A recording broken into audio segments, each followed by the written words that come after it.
Yes, I'll say a few words about myself. I'm going to be quite short today, so I will... Can you hear me well? I will tell you a little bit about my background. I was introduced, I think, to say that I'm going to be talking about the situation and the violence faced by undocumented migrant women. I'm going to talk quite shortly about that. In the first part of what I'm going to say, I'm going to talk about the background and the motivations for my work, for our work. I come from a feminist, anti-racist think tank called the Interfem, which sounds, the think tank sounds quite advanced, but actually it is, it's quite simple. We're not very many people here, but we produce a lot of political ideas, I think, and we steal a lot of political ideas from other parts of the world. I'm going to talk about some central concepts and ideas. Those of you who are academics working with gender questions will recognize a lot of these, but what we've been trying to do is use them more in our activist work as a basis, what we work from. I'm going to talk about structural and institutionalized racism, cultural racism, and the invisibilization, how we make, or how society makes racism invisible. I'm going to talk about why we don't talk about gender equality, why we don't talk about integration, diversity, or multiculturalism.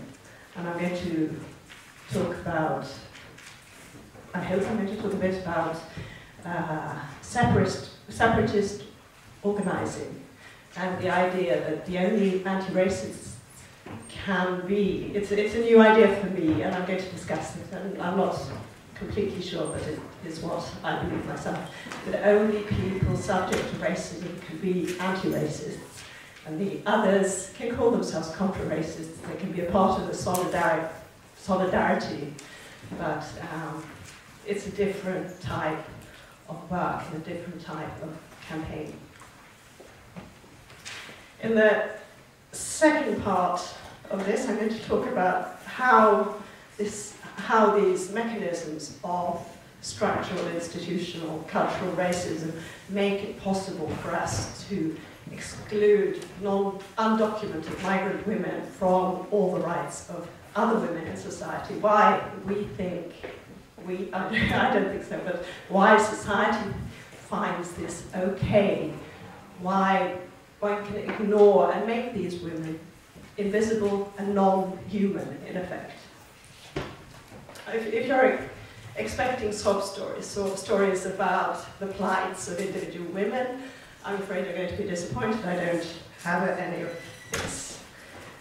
I'm also going to talk about the idea, the notions of class, race, skin color, but for me what is most obvious these days is the Islamophobia, the attitude towards Muslims that in society have made them non-humanized, inhuman. I have a picture here. The girl here on the picture, lady here on the picture is one of our members. She has a migrant background, of course, a Swedish name. She lives and is active in Denmark with various campaigns. This is from a protest march where she turned up with this sign, and of course it created a lot of attention in Denmark when she did it. And I'll show you another picture later and talk a bit about her in a few minutes' time. I'm going to try to keep this as quick and as concise as I can. Probably not concise, but as quick as I can. Central to the idea of anti-racist feminism is an idea of intersectionality that I think all of you are I hope all of you are feminists here, and all of you are aware of the idea as women we are born inferior, or we are made inferior to men. And in the same way, our skin color defines the status we are born into in this world when we're born. Intersectionality includes a lot of other ideas, the ideas of class, for example, of functionality, that if I have an obvious or a hidden functional impediment, if I'm sitting in a wheelchair, if I have a mental disorder which is not seen as normal or acceptable in society, I'm also put on a lot lower status. And intersectionality is this idea that not only are we subject to various types of power orders that place us automatically in a certain status, but also that the combination of these puts us in a specific position. So Ellen here, she is not only is she discriminated against, not only does she face racism because she's black, she does so because she's a Muslim, and she does so because she is a woman. But the discrimination and the racism she faces is not the same racism as a Muslim man would face. Not the same, she doesn't face the same prejudices and the same obstacles when she applies for work, for example. They are completely different. And this is, I think, a basis of the idea of intersectionality, at least how we interpret it.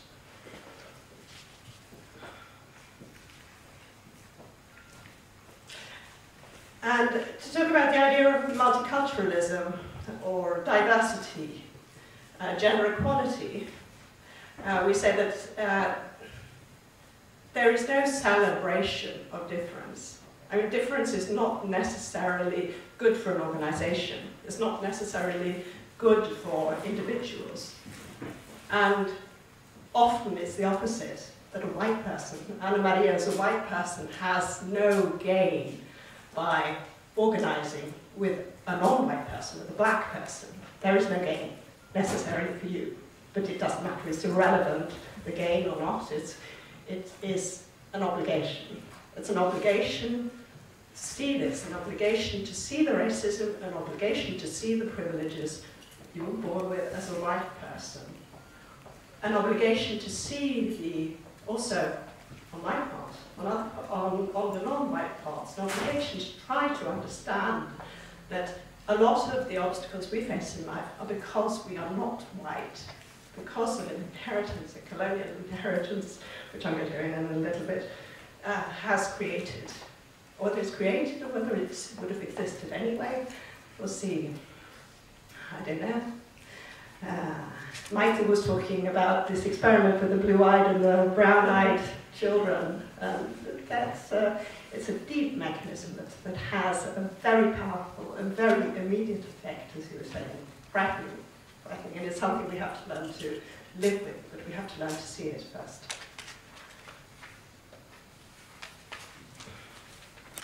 When we talk about structural and institutionalized violence, racialized violence, we talk about the systematic ways our social structures create racism, sexism, elitism, ethnocentrism, heterosexism, all sorts of other type of isms.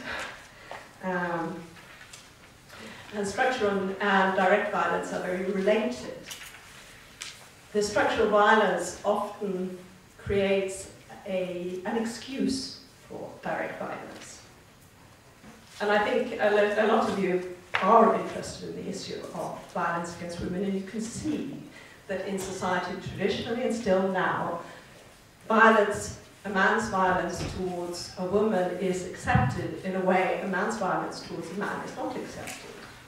Actually, in a way, a woman's violence against a man is not necessarily accepted because it's seen as a natural behaviour.